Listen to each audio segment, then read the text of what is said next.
Satisfied at Last from Joe Ely, title track. And Joe, you've got all of your best guitar players on there. Well, all of your living best guitar players on this album. Yeah, and a lot of them on that one track. Now, who plays on that? Well, let's see. David Grissom, Robbie Cherso. I'm playing acoustic.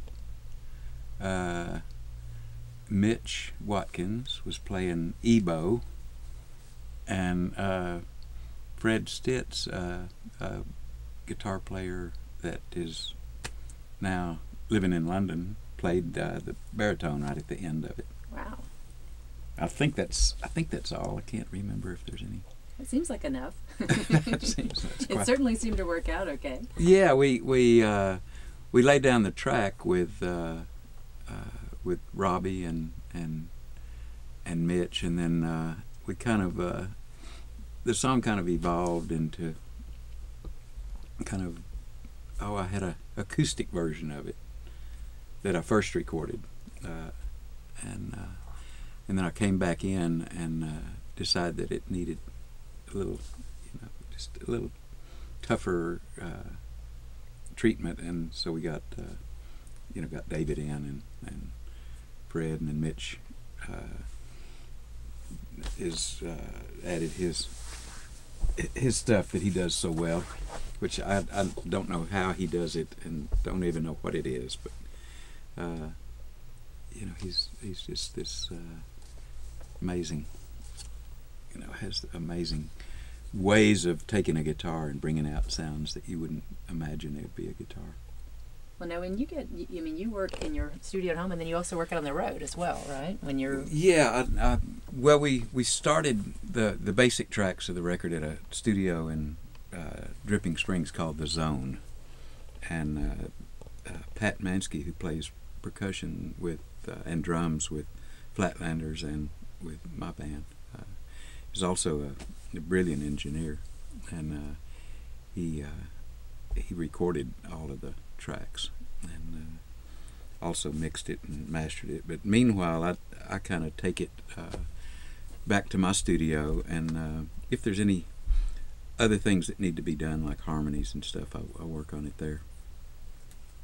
And then I can take stuff on the road anymore. You can recording studios kind of can be anywhere you want it to be, like your hotel room or like the bus, hotel room or the bus.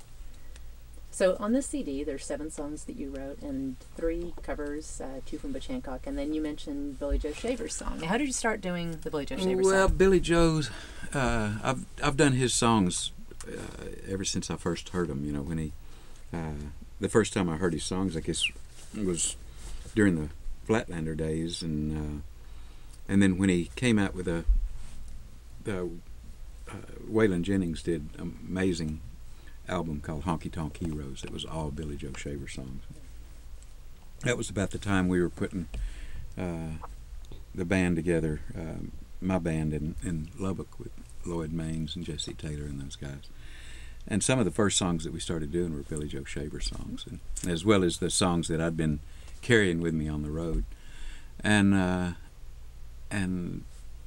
that particular song, Live Forever, Billy Joe asked me to come and sing with him.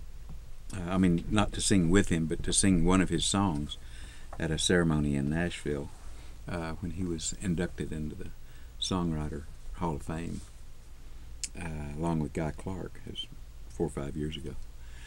And asked me if I'd do that, one of his songs, and that's the one that I picked, and I've been playing it ever since, and just looking for a spot for it to go, and it just fit perfectly in with this record. It was kind of the theme and everything, the sound and all, and so we recorded it